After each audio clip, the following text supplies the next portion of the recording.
Hi, and welcome to the podcast that exposes how rich is council and the $200 million debt burden we're facing. So this question is really looking at the $347 million that council has got sitting in the bank. And we ask the question, is that a responsible use of money? So my name is Stephen Gates. I'm the president of the Port Macquarie Hastings Community Against Ratepayer Exploitation Incorporated.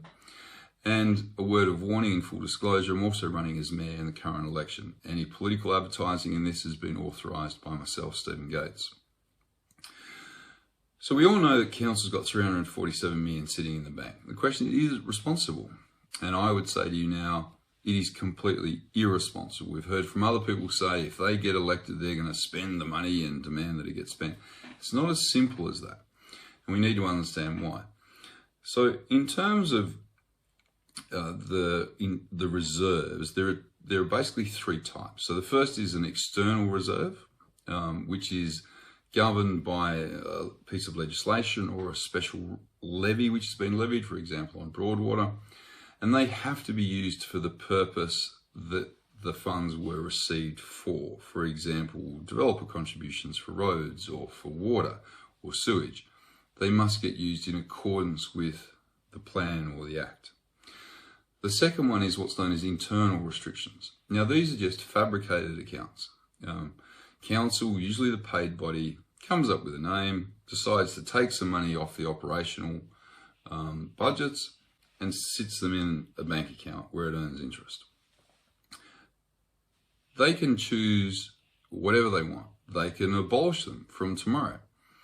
And the third type is cash sitting in the bank. Well, it's just pure cash. That's all it is. And they can use that for anything they want. So the first question to look at is in terms of liquidity of council. Now, this is really just a question of, take an example of you. If you lost your job today, how long could you continue to live for, pay your rent, mortgage, groceries, and so forth? Now, on your screen is a picture. And that shows, this is from the annual report of council. Now, the Office of Local Government set a benchmark for liquidity. So if you levied no more rates today, how long could you continue to operate council for? They set a benchmark of over 3 months. What's council? 26 months, over 2 years. So if they had no more rates coming in, they could continue to operate for another 2 years and pay the expenses. Bear that in mind when in 2021 they said, we can't afford to not pass on the rate increase for next year. Are you serious? You can pay your bills for the next 2 years and you still want to put in a rate increase for us? You've got to be joking. Let's keep having a look at whether they're responsible or not. Back in 2012-13, council submitted to IPART its long-term financial plan.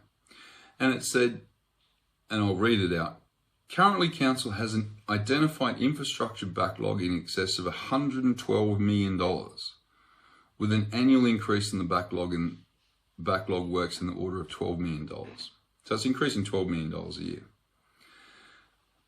The internal reserves have been stripping away, on average, $19 million a year from the operational accounts. But here they are in 2012-13 saying we have this massive backlog which needs to get funded. So begs the question, is it a responsible council that takes money from operational budgets, for example, road resealing or gravel resheeting of roads or parks or footpaths, and doesn't spend it, knowing that when it doesn't spend it today, the cost increase 5 to 6 times tomorrow because the condition is worse, you need to do more. So what I've just put up on your screen is the first of 3. Now, this is a look at what the internal restrictions account has actually got in. And you can see under operational reserves, leave entitlements, office building and equipment, working capital.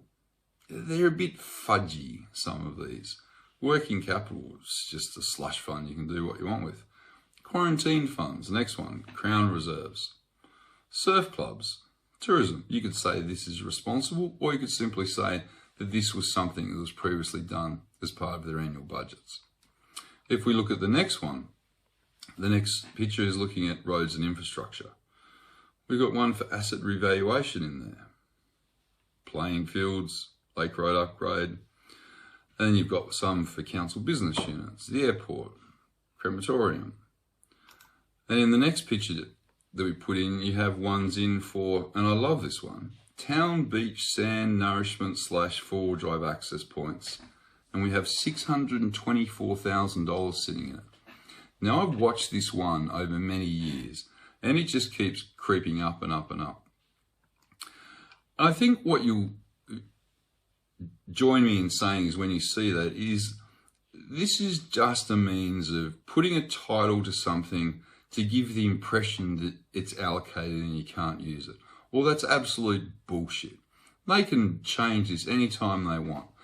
If my wife asks me if I got 20,000 sitting in the bank, she'll say that's a lot of money. But if I say I've got 20,000 in the bank and I've allocated 10 to purchase of a new car, $5,000 for loan repayments, this for an annual holiday, blah, blah, blah, then she'll probably say, no, that sounds fairly reasonable.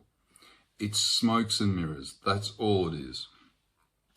So if we look at what some responsible councils do, is in their website, they'll publish a 10-year forecast for the use of their restrictions fund, and they'll show exactly what's being done, which project, which year, what the source of funding is, whether it comes from a reserve, whether it comes from Section 94 contributions, whether it comes from general revenue, whether it comes from a grant, whether it comes from a special rate variation. It's all fully disclosed, really easy to see. Ratepayers know what they've got. This council will not do any of that. It doesn't want you to know.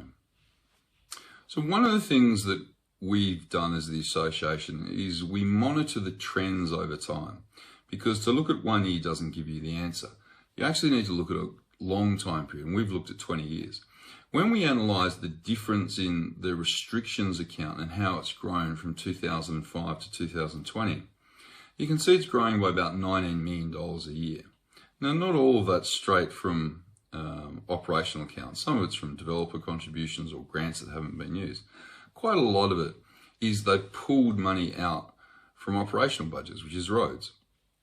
Now, the problem with that is it's like painting a house. You know that the paint on your house is going to last for a defined period of time. Let's say it's 15 years. And you need to repaint before it starts to peel. If you do, if you do before 15 years, it's fairly inexpensive. If you wait until it's cracked, then you've got to take the whole lot back, and it costs you 2 or 3 times. Well, it's the same with roads, any infrastructure. The $1 you don't spend today will cost you $10 tomorrow. For example, roads reseals, and we looked at what council was doing every year, and in some years they're doing absolutely none. The problem with that is they never catch up. So once your road starts to crack because you haven't resealed it, because its life is only 10 years, water gets in through the pavement and then destroys the underlying pavement, and then you have to rip the whole road up, which costs you about 5 times more. So a reseal might cost you $30,000 to $50,000 per kilometre. A rehabilitation might cost you from $269,000 to $350,000 per kilometre. Huge cost increase. So when you manage assets, you need to manage them responsibly, and that is before they fail. And if you don't, then you're going to incur an extra cost. But one of the dodgy deals that this council has done, and I describe it as a bit like Volkswagen in getting away with their emissions. Sometimes they're a little bit too smart by half. Anyway, they had a problem, and that was that they weren't doing road reseals in time, and that might have been $2.3 million in their budget, but they didn't do it, so they didn't spend it. Now, they came up with an innovative way of dealing with that made them look like they were still using their full budget. So what they did in 2015, in February, was the council meeting, the elected councillors, approved the creation of an account called a Budgetary Gains Holding Account, and they named it the Emerging Priority Works Account. In later years, it changed its name as well to Infrastructure Priorities. They set it up with $1.8 million. So $1.8 million they hadn't spent that year on roads or parks, they parked into this account. Now, if you look at the internal reserves, you'll still see those accounts sitting there today. It's a slush fund. The fundamental problem with it is you needed to spend that money on road reseals or parks in that year. And if you didn't, you needed to catch up the following year. They never did. So they created this little dodgy, little dirty account, which they then use for anything they want. And there's no transparency to that. I mean, this is a council that the fundamental tenets of providing service to ratepayers or managing assets is an alien concept to them. So we ask the question, are they rich or are they not? I actually say it looks like they're rich, but they're actually not rich. And we say that for a couple of reasons. The first is, in the earlier podcast when we looked at the special rate variation, we showed that there was the potential for a class action of $500 million. In some of the other podcasts for unsealed roads, we've showed that their failure to implement a proper asset management strategy is costing us $2.96 million a year as a future debt burden. The same with sealed roads. So on paper, it looks like we're rich, but we have all these hidden costs that are going to come in, and council are then going to say, we don't have the money, we need some more from you. And that is absolute bullshit. What I would say in summary is pulling money out of the operational budgets each year is an absolutely irresponsible decision of council, both of the paid body and the elected staff.